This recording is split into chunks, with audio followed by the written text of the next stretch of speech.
بداية نبارك إلى أهلنا عودتهم إلى قراهم. دەستپێکێ ئەم نەخەلکێ خۆ پیرۆز دەکەن و پشتی ساڵên دوورکەتنê vegeriyana gundên xwe û em peyameke taybet arasteyî birayên xwe yên Kurd li navçeya.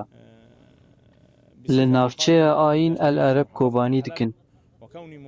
Wek fermandarê asayişa navxwe li parêzgeha Helebê û wek welatiyekî dewletekê ku hewl dide bi hemû welatiyên xwe re dadperwer be.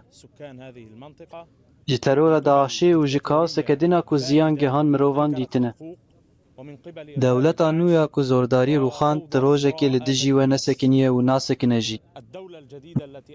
Belku li dijî zilmê sekiniye, çavkanî an ji cureya wê çi dibe bila bibe.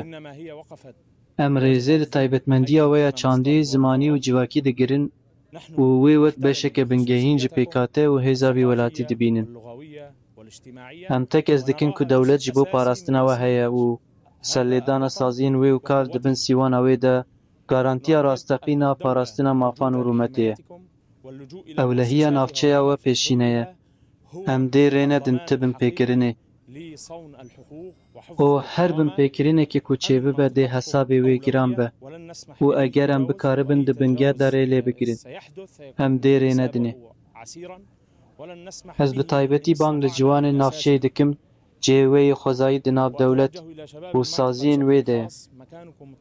Wek hevbeşên çalak di avakirin, parastin û pêşxistina wê de dûrî tirs, îzolasyona jî îstîsmarê. Di dawiyê de Kurd beşeke resenavî welatî ne û dewleta nû dixwaze ew bibin hevbeşên çalak di avakirina wê de û jêneyên dûrxistin. Bikarê di nav dewletê û dibin yasaya wê de maftên parastin û aramî pêk tê.